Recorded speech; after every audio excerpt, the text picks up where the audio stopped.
Okay, this video is the sugar diet fails again. Okay, so what happened was, I had drink beet juice for a long time before a workout. It gives me good energy. I feel good with the beet juice. About an hour and a half to 2 hours before I get, you got high blood sugars, you're hydrated. Beet juice got a lot of nitrates in it, vasodilation. And I knew, like, back when I used to give those Chef AJ talks 3 hours long, if I just, guzzle down 32 ounces of beet juice about an hour and a half, 2 hours before my lecture, the words would come a little faster. I would be at my top performance when I do high repetition squats. I would be stronger with more energy. When I run up and down stairs, I could go faster.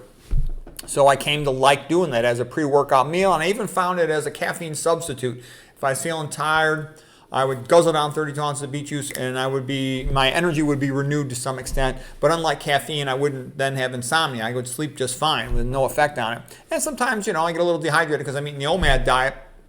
So I want something to hydrate myself with. But I'd gotten in the habit the last 2 months of drinking cherry juice because I'd gotten sick of beet juice. So I started drinking cherry juice. It tasted good. It's a little more sweet than the beet juice. And I never paid any attention. I never even looked at the nutrient label other than what I initially did was I looked at the potassium and the sodium. That's what I always look at. So with the beet juice, you got 700 milligrams of potassium per serving, 95 milligrams of sodium. So the K factor, the ratio of potassium to sodium, is about 7.3. So that's how you know it's a relatively real food, that they're always going to have a higher potassium than sodium.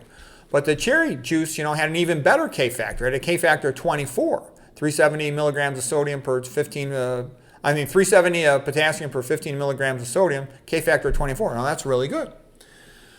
Okay, so I thought, well, this should be just fine. It should be like drinking the beet juice. And it tasted a little better. It's a little sweeter. Both of them are single ingredients, so nothing's added to them. They have zero fat. There's a little more protein in the beet juice, 3 grams per serving compared to only 1 gram per serving here.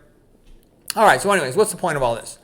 Well, after a couple of months of going down this path, I noticed that I gained 5 pounds without even meaning to or thinking about it. I haven't changed anything else in my diet. This is the only thing in my life that changed. My life's very boring. Okay, I go to work as a clinical doctor, make a couple of videos at night when I come home. When I get a day off, I'm usually writing a book chapter or working on some long project that I like. Okay, that's kind of my boring life. All right, I do, exercise as much as I can within my busy life, But basically, my life's pretty boring. There's not a lot of variables. So anyways, all that's changed is I started guzzling down one of these things every day, which was, a bit of a new habit for me. And I gained 5 pounds, and I sort of reactivated a cavity.